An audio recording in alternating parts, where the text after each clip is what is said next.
Welcome to City Club of Portland's Friday Forum.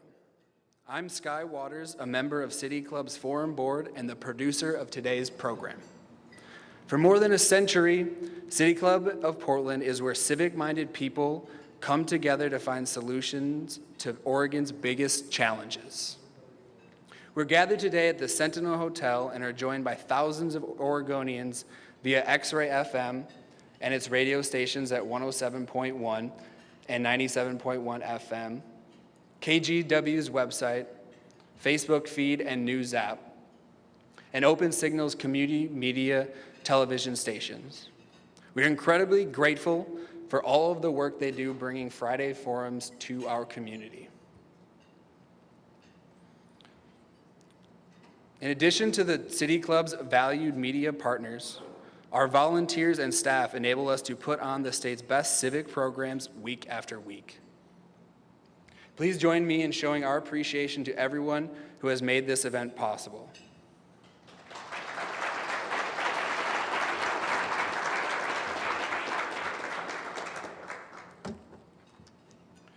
Today we'll hear from Tobias Read, Oregon State Treasurer, on how the Treasury is saving and investing for the future of all Oregonians. The Oregon State Treasury manages and safeguards public money and trust funds for state and local governments. A well-managed treasury translates to more funds available to provide the critical services our communities need and is vital in the long-term economic prosperity of our state. Beyond managing public money and trust funds, the Treasury issues all state bonds and helps Oregonians achieve long-term financial goals through programs like the Oregon 529 Savings Network and Oregon Saves. During our discussion, our moderator, Caitlin Baggett-Davis, will guide us through a conversation to explore what kind of future Treasurer Read hopes to build and the values he brings to his work. Treasurer Read was elected as Oregon's 29th state treasurer in 2016. Prior to that, he worked for the U.S. Department of the Treasury and with Nike as a liaison between designers, engineers, and manufacturing units. In 2006, he was elected to the Oregon House of Representatives, where he served for a decade and worked on legislation to invest in public education, improve state financial management, and help Oregonians save for the future. Caitlin is the founder and executive director of the North Star Civic Foundation, a private entrepreneurial foundation focused on crisis-level wealth inequality in our region. The foundation has supported research, economic analysis, and innovative policy development related to poverty and self-sufficiency in Oregon. Please join me in welcoming our guests.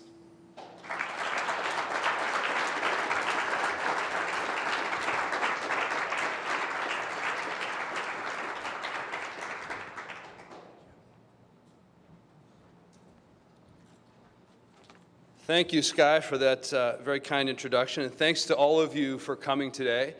Thanks to the people who are listening on X-Ray FM and watching on KGW.com. Being state treasurer comes with a set of challenges. First, people assume that I'm the tax collector or that I have a magic checkbook and lots of samples to hand out. Sorry, Ken Ray. Also tend to assume that my speeches are going to be about economic modeling, about financial ratios, and regression analyses. Maybe that's why I don't get invited to give a lot of speeches. So instead, let's talk about beer. You know, if you go to Astoria, you know that you'll find some amazing views, you'll find lots of sea lions, the Goonies house, but what you'll also find is a great downtown brewery known as Reach Break. The owners are Josh and Jared Allison, and they started making beer as a hobby 10 years ago. Today, they are small business owners, and they put a lot of energy into making good beer, but also into attracting and keeping a good crew. And while they have a really good IPA, what they didn't have until recently was a retirement plan. That makes them like an estimated 60,000 other Oregon businesses, most of them small businesses. But all of that changed last year when ReachBreak became one of the first Oregon businesses to register employees for a new state-based program known as Oregon Saves. And I want to set the stage a little bit on why this is so important and how transformational it can be for Oregon. First, the problem statement. Recent national research suggests that 45% of working-age households in this country have zero retirement savings. Zero. And of course, if that doesn't change, a lot of people will have to retire into poverty or continue working well into their golden years. It's the definition of a crisis, and our federal government has done virtually nothing about it. But in Oregon, we are working aggressively to address this crisis. In 2015, the legislature created a retirement savings program and tasked the Oregon State Treasury with standing it up and running it. It's called Oregon Saves, and it's a public-private partnership that, true to our pioneer roots, is the nation's first state-based auto-enroll IRA savings program. It became so when it launched last year.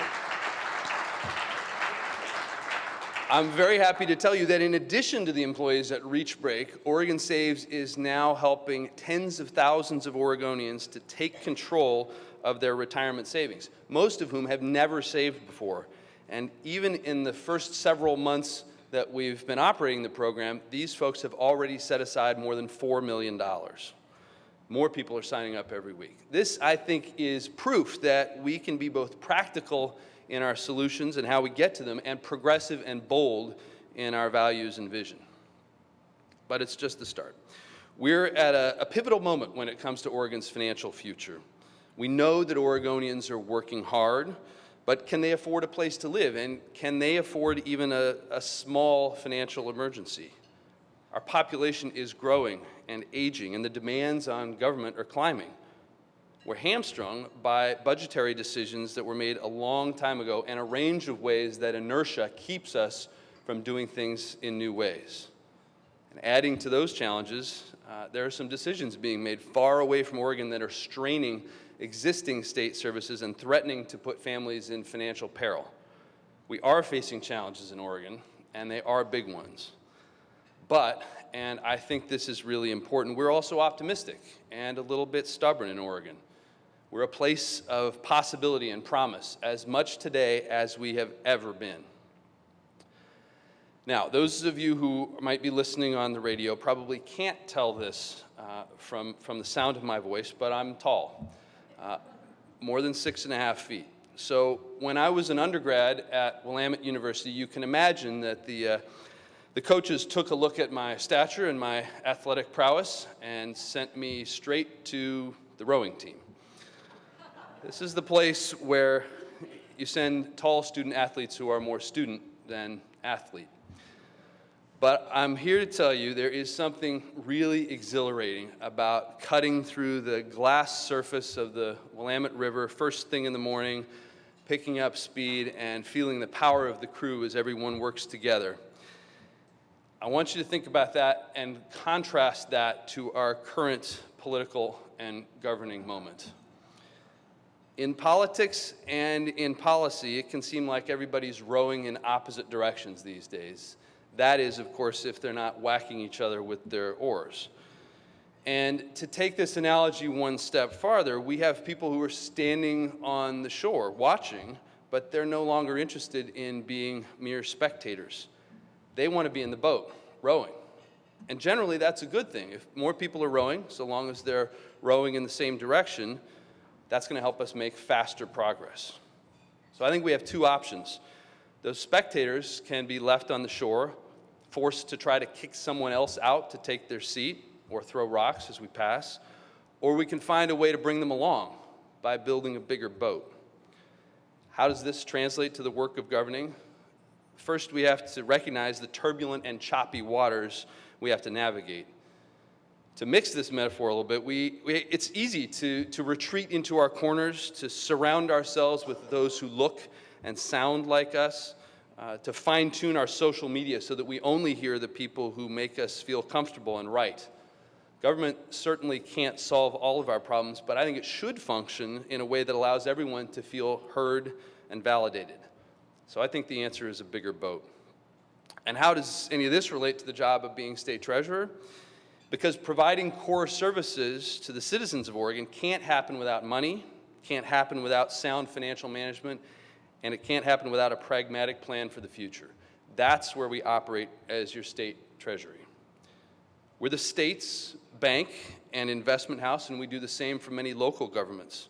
We safeguard public money and trust funds between when they're collected and when they're needed to pay bills. It means that every day we are invested for the long-term financial success of the state, for local communities, and for all of you. Every day we're surrounded by risks, and it's our job to navigate them. The good news is that we are performing strongly, and we're expanding our ability to manage risk effectively. Here's one example. We're putting the power of money to work for Oregon. On any given day, we invest between $7 and $10 billion of local government money. Those government partners don't have to choose us to do that work, but they do because of the low costs and performance that we deliver. It translates to extra income that helps reduce the pressure on state and local governments' budgets and helps their money go farther. What does that mean in dollars and cents? Based on a new higher rate that was announced last week in the short-term fund, our management will generate $157.5 million in the next year in interest income on that $7 billion in deposits. That is a lot of teachers and police officers paid for by sound Treasury management. Now, I want to give you 3 updates on important developments at Treasury that could serve as conversation topics for today. First, we are saving tens of millions of dollars in the management of PERS investments by being smarter and more efficient while not sacrificing our strong return profile. At Treasury, as you know, we don't decide the level of benefits that are paid. That's the legislature. But we do invest the Oregon Public Employees Retirement Fund, which now stands at about $77.5 billion. That's the fund that is invested to pay the retirement benefits for our state's retired teachers, nurses, public safety officers, and others. We're managing the fund for the best possible returns, and we've done it quite well. Last year, though this number will not always be this high, we returned 15.4%. And since inception, more than 73 cents of every dollar paid in PERS benefits has come from investment performance. In other words, if Treasury and the Investment Council took its eye off the ball and our investments underperformed, then the fund would need even more to come from state and local governments and budgets. So we're very conscious of our responsibility to the system, and every Oregonian has a stake in our success. We also know that if we can find lower cost ways to invest and manage the fund, it will mean even better results for Oregon. Last year, building on years of groundwork from previous treasurers, I was able to convince the legislature to allow us to expand our internal investment capacity. As a result, we're shifting a substantial share of our investments into much lower cost mandates. This year, we will save $25 million as a result, and we're just getting started. Over time, these changes will add up, and the fees will be reduced by millions more, quickly adding up to hundreds of millions of dollars. It's a smart strategy, and it's paying off for every Oregonian. I'm also proud to announce that we recently finished Oregon's first ever sale of sustainability bonds, which will help pay for affordable housing projects across the state. The success of that sale shows there's demand for state-backed bonds that help improve our communities and our environment. How much demand? We had about 3 times as many orders as we had supply. It took some additional work and some creativity from our debt management team, but it paid off, and it's a win for investors, a win for the state, and ultimately a win for families who are searching for affordable housing options. Finally, we are expanding Treasury's capacity to identify and manage risk in today's turbulent global markets. This month, we hired Oregon's first ever environmental, social, and governance investment officer. Anna Totdahl is here with us today, and we are excited that she's already adding to our team. This new quantitative approach that she is leading is going to allow us to look critically at whether companies are making decisions that will make them successful and profitable in the long run. After all, we're investing for decades, and our portfolio relies on those companies being successful years from now.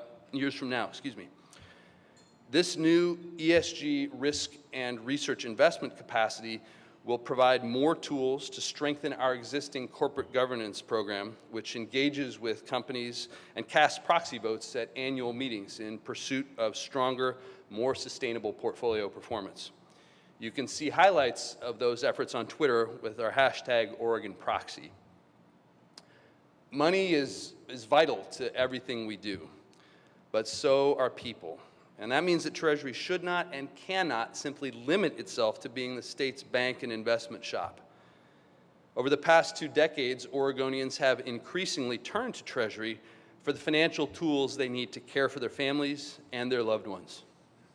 Programs like the Oregon College Savings Plan, Oregon Able, and now Oregon Saves are helping Oregon families save for college, save for disability-related costs, and save for retirement. But simply offering those programs is not enough. We need more Oregonians to take that important first step and invest in themselves. That's why Treasury is increasing efforts to connect these tools to families that need extra encouragement to save and prepare for the future. We found that the usage among Oregon's rural and underrepresented populations, the more vulnerable populations, is less than we'd like it to be. It's also the case among communities of color and for families whose parents didn't go to college. So that means we need to ask some new questions. Who's not saving for college or retirement? What support do they need, and do we have the right incentives? And are we going to the right places where we're likely to meet and talk with those families?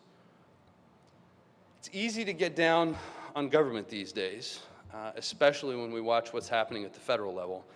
Seems pretty obvious that there's too much smacking of oars and way too little rowing in the right direction these days. But if you think about it, government is us. It's all of us. Regardless of which political party we vote with, which religion we practice, or who we love. It's all of us, regardless of whether you have lots of zeros in your bank account and your portfolios, or whether you have zero. And of course, for government to be about all of us, we need to make room for everybody. And in that regard, I think we have missed the boat. We've failed to do enough to make this small d democratic process welcoming to everybody, and in particular to young people from every corner of Oregon. This is a generation that is more diverse, both in demographics and in thought. And failure to make room for them is both a mistake and a missed opportunity. In this era of revolutionary technology, we should be engaging more, listening more, and doing more. Our elected leaders are getting older, and thus the debate is too often focused on what is good for the old generation. But young people have a lot to offer, and they have a lot to teach us. They are the ones who will decide ultimately where we're headed next. We need a bigger boat, and we need to be asking different questions. So let's ask our younger neighbors for ideas and for help. Let's grab them a drink at Reach Break if they're old enough. With their voices alongside us, let's continue to take smart risks, to be stubbornly optimistic, rigidly adaptable, and to provide the financial tools that will help Oregonians improve their qualities of life. Our future depends on it. Thanks for coming today. We can certainly cover all the economic modeling questions next time. And with that, I am happy to invite Caitlin Baggett-Davis to join me up here. You've already heard about her work. We're glad I'm glad she's willing to be on stage with a state treasurer, and grateful for all your work in helping to build a better future for Oregon. Thank you.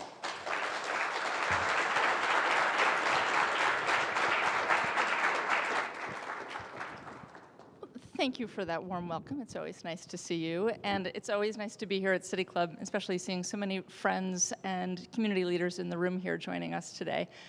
Thank you all for joining us for this conversation. For our radio audience, this is City Club of Portland's Friday Forum. I am Caitlin Baggett-Davis. With me today is Oregon's State Treasurer, Tobias Read. Before we get started, I want to thank you. The last time you and I had a chance to talk, you reached out several months ago because you were thinking about creating a fund, a legal defense fund for undocumented immigrants. And I really appreciated your leadership and thinking on that, and just wanted to start the conversation with a really warm thank you. Thank you.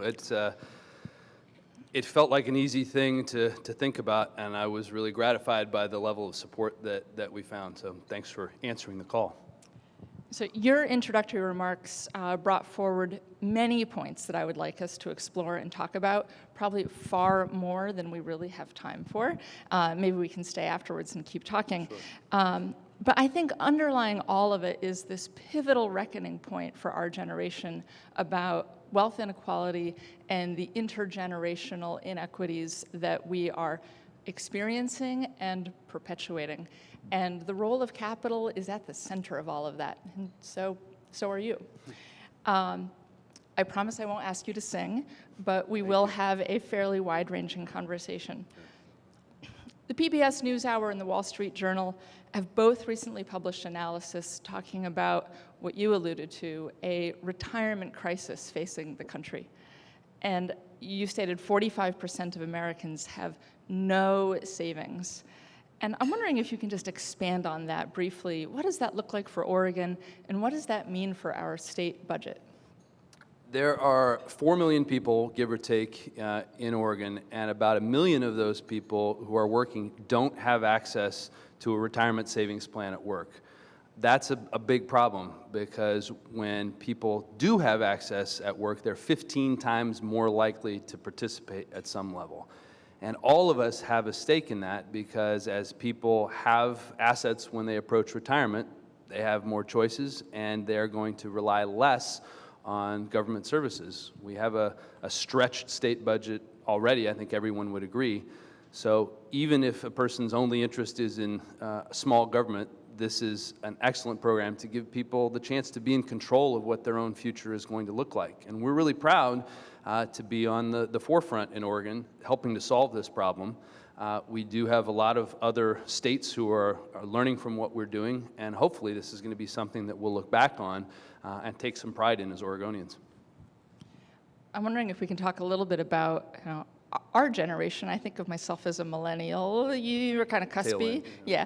And so, our generation is facing a level of wealth inequality that with incredible cost of college, higher rents, the higher and higher bar to buy a home, and the fact that for many people in our generation, the 2008 to 2016 stagnation in employment means that our careers started later and at lower wage, which predicts lifetime lower earnings.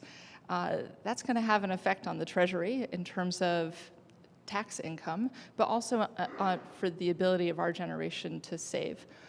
What happens if this next generation doesn't have a number like 45% no savings, but a number like 55% or 65%? Well, we're really focused on making sure that doesn't happen. The power of Oregon Saves, I think, is in the fact that that's an opt-out system. So when someone starts their career, they will have to actively choose not to participate in Oregon Saves. And I think where we're going to see the greatest impact is in a few decades, when someone who's starting their career now gets in the habit of saving through Oregon Saves. It's an IRA, so it follows them from job to job. And hopefully they'll get used to the idea that a portion of their income should go to savings. And as they move through their careers, more and more, hopefully, of that money will go to savings, and they'll have that choice. There's everything that we can do to make it easier for people to do what's in their own best interest here, and I think that's going to be really powerful. You brought up PERS in your opening comments, so I feel like it's fair game. Forbes recently published an article summarizing what seems like a real contradiction in the conversation about retirement. The article brought forward, as you have, the gap between what people need to earn and to save for what they need, and what they say, quote, to the finance and policy elites, the retirement crisis is that state and local government entities may have to raise taxes to pay for their pension obligations and retirements. And it seems here that we're, on the one hand, decrying a need for more people to save, and on the other hand, decrying the need to pay for ways for people to save. And I'm wondering if you can reflect a little bit with me. For most public employees, the retirement benefit is fairly modest. It's about $30,000 a year. And in counties across the state, about a quarter of the population in some counties are public employees. This is a large share of our population. How do we align these conversations about a shared interest in all Oregonians having savings and, as you might put it, stop hitting each other with oars? Well, I like the way you asked the question. I think it is a good summary of what PERS really represents. It's promises that were made a long time ago that we have to deal with the budget impact of them. And it's real, but it's an enormously complicated system. And courts have been very clear about what we can and can't do.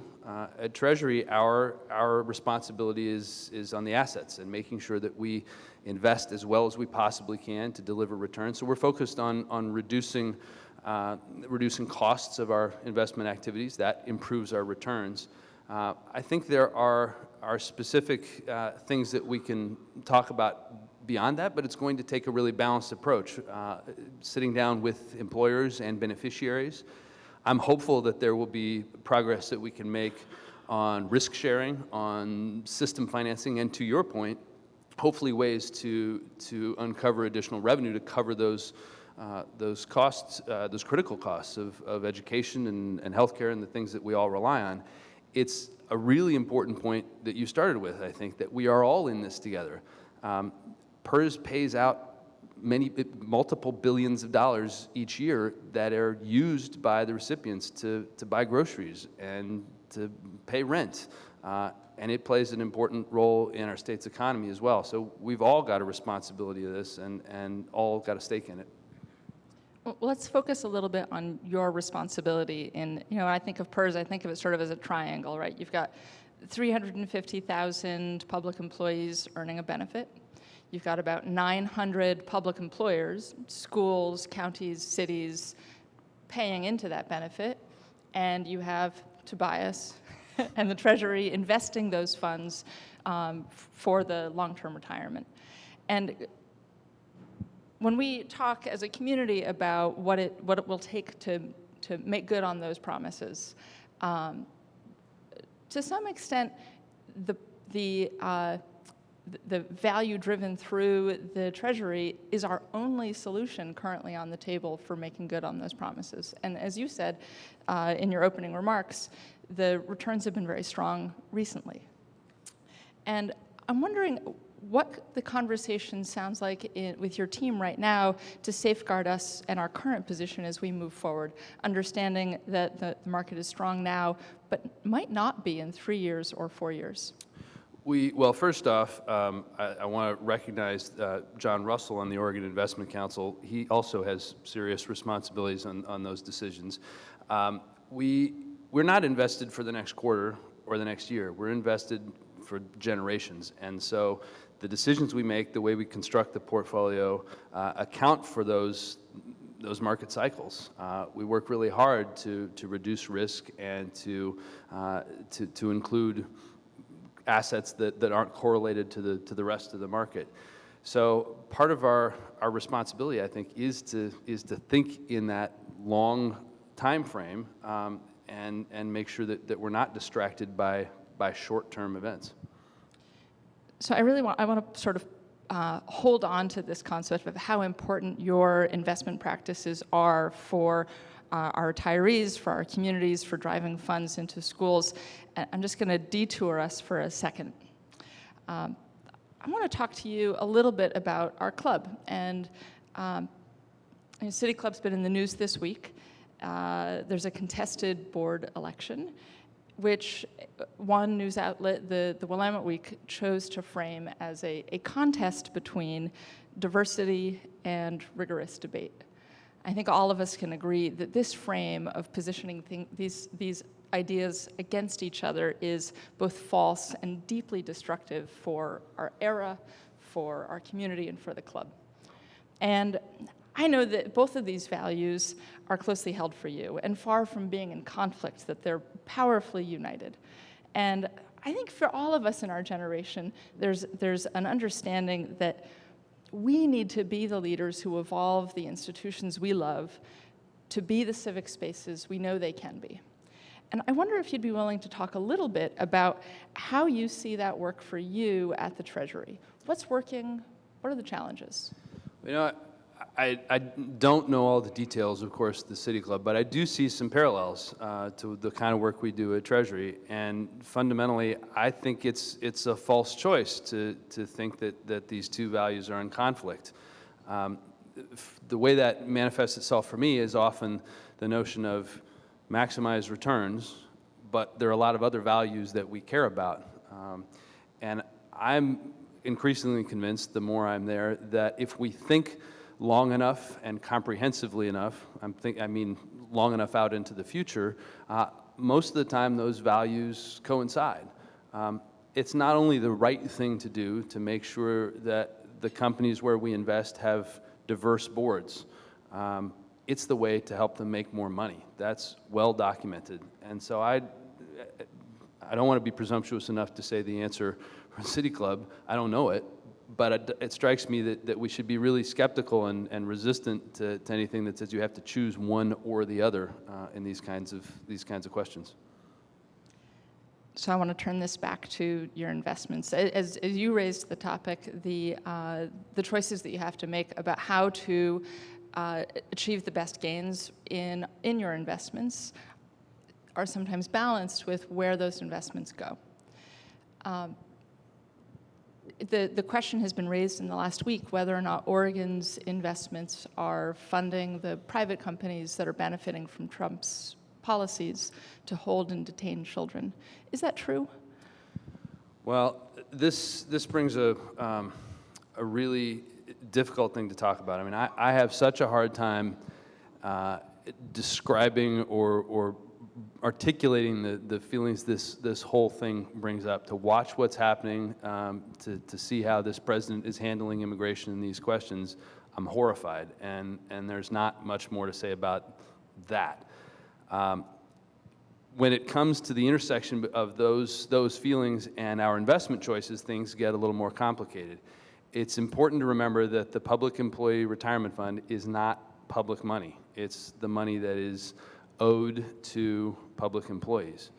And as a result, we are obligated to generate returns and to resist the temptation, however strongly and however universally we hold political opinions, to bring that into those investment decisions. Having said that, I do think that there's an argument to be made that companies who are participating in the implementation of those kinds of policies are exposing themselves to reputational risk, to financial risk, and if that's true, we have standing as investors to express that concern and to exert some influence. So we're looking into that. We're assessing what options we have, and we're communicating with our peers as other investors, and we will continue to do that work. Thank you for taking that seriously. On a more positive side, thinking about, as we look at the housing crisis facing Oregon, we know that it's not a crisis for those who've been invested in housing, and that Oregon has a huge need for workforce housing and affordable housing. Can you talk a little bit about how state funds are invested in workforce housing and in land acquisition? Inside the portfolio we have, there are a variety of asset classes, and real estate is certainly one of them. Inside that, there are a variety of different things, different components. But we have to, again, be really concerned about how we do that across the state, across the country, across the world. And I think our ability to contribute to this is more likely on the tools that we have in our debt management team. I mentioned the sale of the sustainability bonds. The first time we've done that, it helped our money go farther because more people, more different kinds of investors are interested in bonds that support things that help communities succeed, including affordable housing. So we'll certainly pay attention on the investment side. It's easier to be more targeted and specific with our debt management tools. For our radio audience, this is City Club of Portland's Friday Forum. I'm Caitlin Baggett Davis. With me today is Oregon State Treasurer Tobias Read. So are there internal mechanisms in the Treasury to, in a moment like this where there's a crisis around housing, to move funds and investments to support the building of new housing? We cannot make our decisions based on the interests of the state if they are distinct from the interests of the beneficiaries. We have to offer our exclusive loyalty to those beneficiaries. So where there are opportunities that are good investment, we're interested no matter where they are.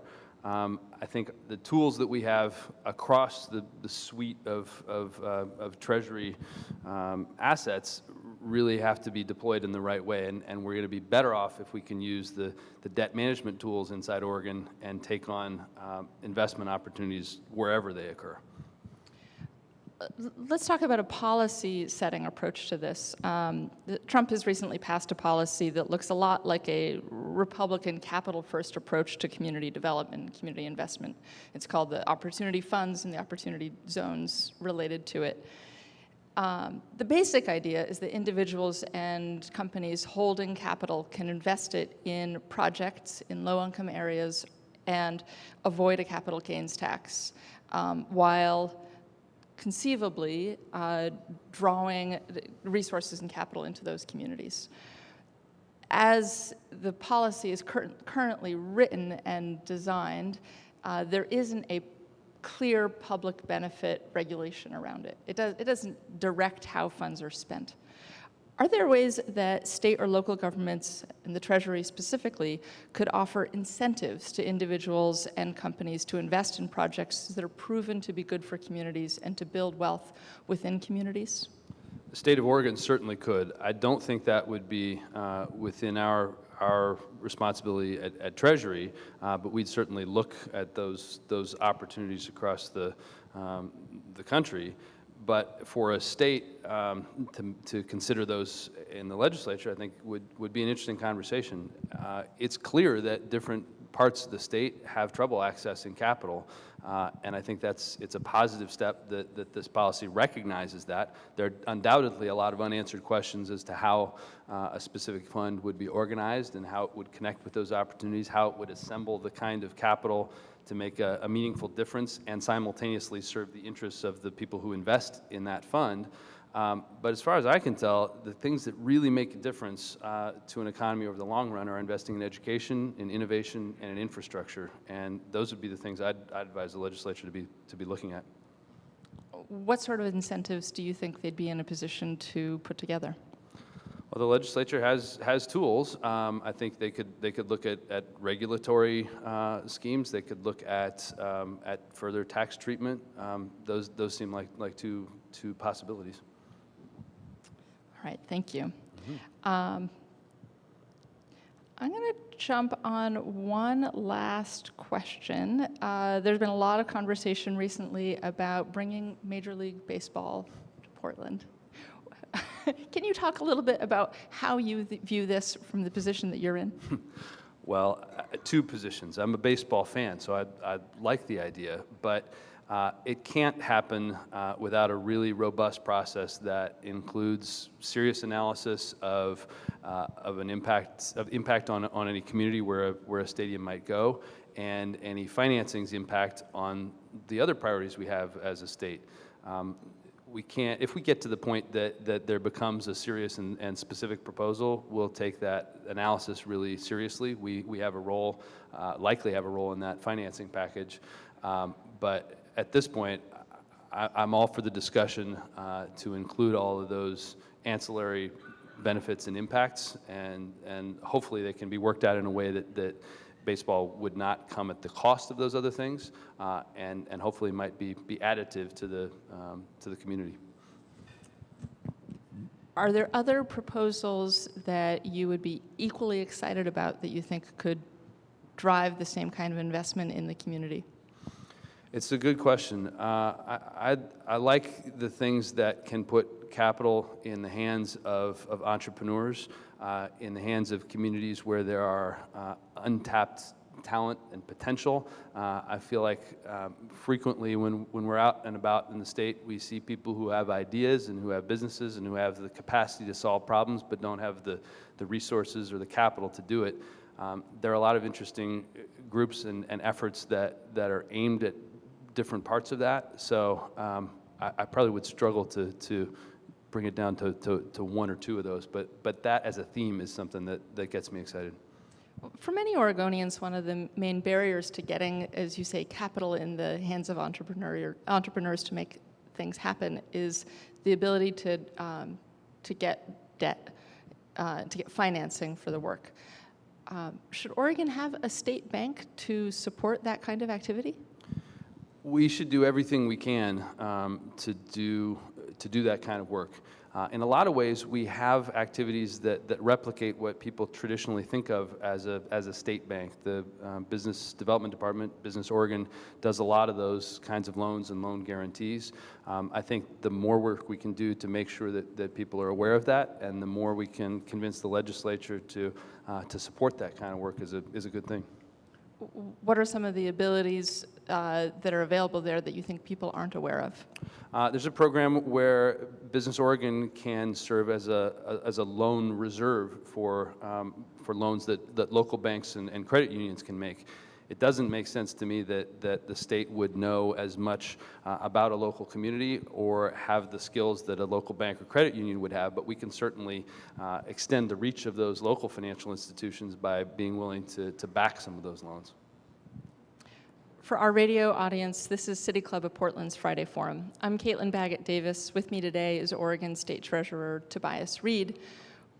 We are now going to go to our live audience for some questions. Everyone watching or listening today is welcome to ask a question. If you've written a question on an index card, hold it high for City Club staff to collect. You can also submit questions via Twitter using the hashtag FridayForum. To City Club members who would like to ask a question at the microphone, I see you there, please identify yourself as a member and ask one question in 30 seconds or less.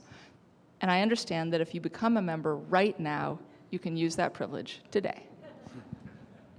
Ted Case, City Club member. Some people have advocated for a state bank.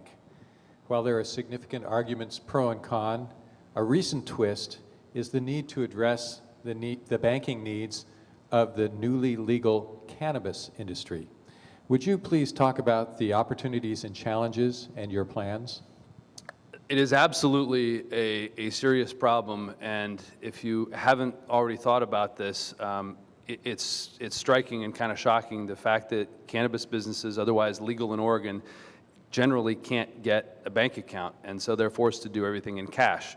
Whatever else you think about the underlying issues of cannabis legalization, I hope we can all agree that dealing in cash is not a good thing.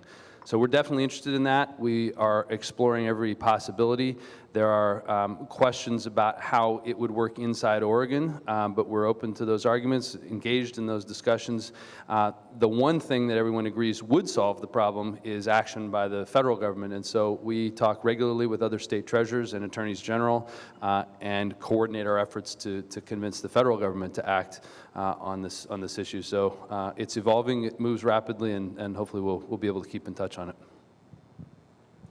Win Wakala, City Club member. I was going to point out real fast, back in 1985, I think it was, I worked for the City of Portland, and we had a COLA increase that was 9%. And instead of giving us 9%, they gave us 3% and started paying our PERS. So employees have always basically paid their own PERS. But I was going to ask, I know the amount of funds paid by big businesses into the state has dropped from like 27% down to 7%. And I wondered about how companies like Nike are given where they get to write off their taxes for so many years if they build buildings. And we are competing against other states, trying to get those companies to come to us and build here. Can we approach our state senators and representatives and try to get them to get a federal law passed that won't allow that, so that we're not competing against each other? And I wondered also if you knew about how much money we're losing because of those property taxes that aren't being paid?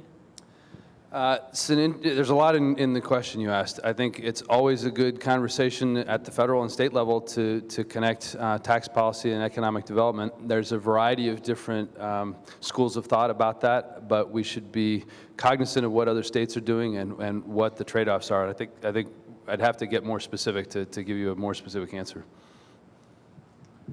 Promise King, City Club member. I have plethora questions, but like Katri said, I have to limit to 5. But questions. first, it's I have questions concerning access to capital by minority contractors and businessmen. And the other question that I have specifically is, what is your take on the benefit of diversity and inclusion for an organization like the Treasury? And also, how will you grade yourself in regard and with respect to diversity and inclusion in your staff? Thank you. Sure. I would grade myself incomplete. I think we are getting better.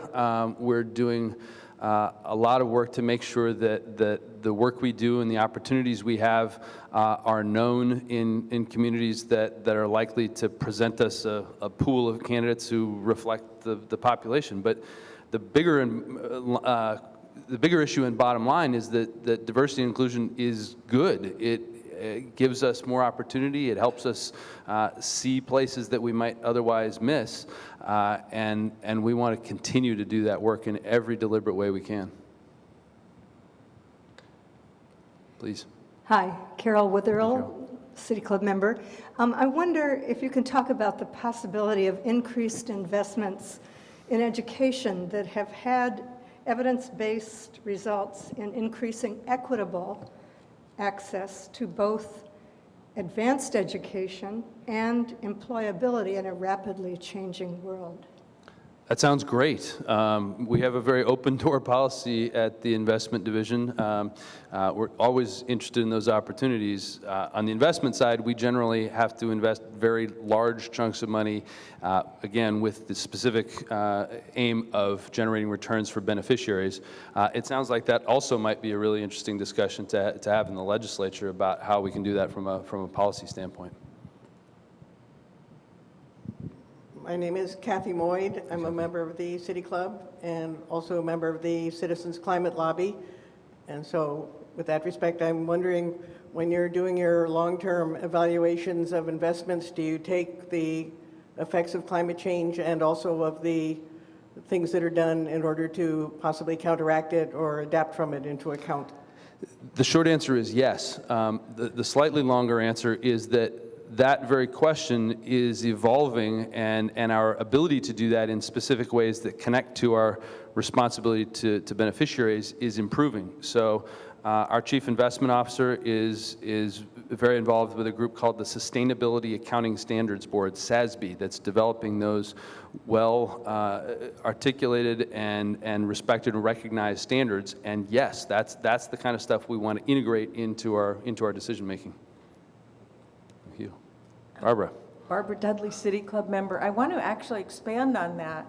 And I understand what you said earlier about with the PERS investments, you have to pay attention to the highest rate of return on behalf of the beneficiaries. But when you're investing the short-term funds, do you apply a lens that looks at the impact on Oregon workers and Oregon businesses, particularly small businesses?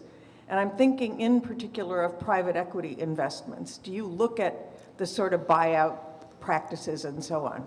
Private equity would not be part of the short-term fund. It, by its very nature, is the opposite, because those funds are committed for a much longer period of time. So the two different asset classes, but absolutely, to the extent we can think about how those two things come together, I'm of the opinion, and I think data backs it up, that the companies that pay attention to how they treat their employees and how they interact with their community do better over the long run. And that's a good factor that we need to get better at measuring and integrating. Morgan Gretz-Weiser, City Club Hi, Morgan. member. Closer. There we go. Last year, and I know the process is ongoing, but in your role as treasurer, you were involved with the State Land Board with bonding for the Elliott State Forest, and I'm wondering if you could comment on some of the lessons learned in that process and how you could see lands that are managed for the Common School Fund, either management changing or comment on how the Treasury is involved there. Sure. So to bring people up to speed quickly on the Elliott, that was a really challenging thing. The first thing I got to be involved with as a member of the land board, kind of entering midstream in this conversation that the previous land board had begun, it all comes from the really awkward tension between our desire to manage public lands as public lands, to keep them in public ownership, and our constitutional obligation to deliver returns to school kids. And at that point, there was not a viable plan to do both of those things. So it was not as smooth a process as I would have liked, but I'm really proud of where we are now in a way that will allow us to be true to our obligations to school kids, to keep the forest in public hands, and I'm hopeful that as a result of the memorandum of understanding that I negotiated with Oregon State University, that they will be able to acquire the forest and use it as part of their research forest portfolio and advance the economy and future foresters and all the rest. So hopefully there's a lesson in that experience to the other public lands that we have to manage in thinking creatively about how we manage those multiple obligations. Wynn. Oh, nope. Sorry, Wynn. I'm gonna ask a question from the audience on a card, and then we'll go back to the microphone. Now, our conversation here has ranged about the challenges facing the state and facing Oregonians and the investment practices that can be used to address those challenges. We do have one question asking quite succinctly, where shall we look for very large increase we need in state revenue? So I spent a lot of time while I was in the legislature on the revenue committee, and we could spend all the time that we have left talking about tax policy. I'd be very happy to do that. I think you would probably all leave. But in my mind, it's no different than the kinds of conversations we have about investing. We need diversification. We need stability. And one place where that question really connects with Treasury is the impact of Oregon's unique kicker. That is one of the factors that credit rating agencies point to as they evaluate us. So I think all of those things should be part of the conversation, but we need a balanced discussion to continue in the legislature and with the public, and I'm hopeful that will restart. I'm going to take the liberty of asking a follow-up question. There isn't an analysis of Oregon's corporate income taxes that shows anything other than that we're the lowest in the country. Are there, what do the conversations sound like in the Treasury about finding ways to bring in new corporate taxes in a way that incentivizes growth and supports industries that are operating here in Oregon? I think we view our role as being supportive of legislative efforts on that front, but those questions really are the purview of the legislature, and we would not want to get out in front of where the legislature would be comfortable with that discussion. We are partners there, I think, and happy to share our analysis and opinions, but I think that's the responsibility of the legislature really to take on those large tax questions. Thank you. Wynn, back to you. I was Chief Deputy Treasurer for Clark County at one time, and we did $1 or $2 million every night in repos. Do you do that type of thing? What are your nuts and bolts? There are so many elements of that that it probably is beyond the scope of our conversation today, but generally, any question that starts with, are we invested in, no matter how the question finishes, the answer is yes. We're a large portfolio, globally diversified. We have exposure to just about everything. Greg McPherson, City Club member. The formation of tax policy in the state seems to have been, by default, shifted to the initiative process. We had a very expensive campaign here recently over one perspective, and it's like we're shaping up to another one coming up on the ballot. So there seems to be a vacuum of leadership among the policymakers of the state. How do you see the role of the treasurer in shaping that discussion and helping the public understand what their choices are? It's a great question. I think we need to be very careful in our office to protect and maintain the credibility we have on an almost apolitical basis, to say here are the numbers that would be the result of any particular proposal. There's a vast gap, I think, in the public between what people think are our responsibilities and what they actually are. It gives us standing to talk about things, but I think that could easily be diluted, and we want to be very careful about doing that. But I'm fortunate to still have a number of relationships in the legislature, and I want to be helpful in a way that protects the office and advances those good discussions. Well, Tobias, I really want to thank you for your time here today and share a quick anecdote to close us out. Uh-oh. Not about you. Okay, good. Several years ago, I had the opportunity to ask a single question of the former federal chairman of the former chairman of the Fed Reserve, Paul Volcker, who was chairman during the Reagan era. The question was simple, and it's a question you're really familiar with. Our generation faces prospects that are fairly bleak. We're less well off financially than those that came before. Our lifetime is projected to be shorter than those that came before. My question for him was, what should we do? And the chairman, much like you, is a very tall gentleman, about 6'8", and he stood at the lectern and was quiet for a longer period of time than is comfortable for any kind of audience. And he said rather solemnly, "I'm sorry. In other countries, they would have a revolution." As you talk about these issues, one thing I can't help but notice is how hopeful you are. And I appreciate that, hopeful and measured. I think the leadership that we're going to need on some of the most important issues facing our state and our nation right now is leadership that will have to come from all of us. And the way that you're defining the issues, the way that you've talked about them with us today has been really helpful and clarifying. So thank you. Thank you. Thank you.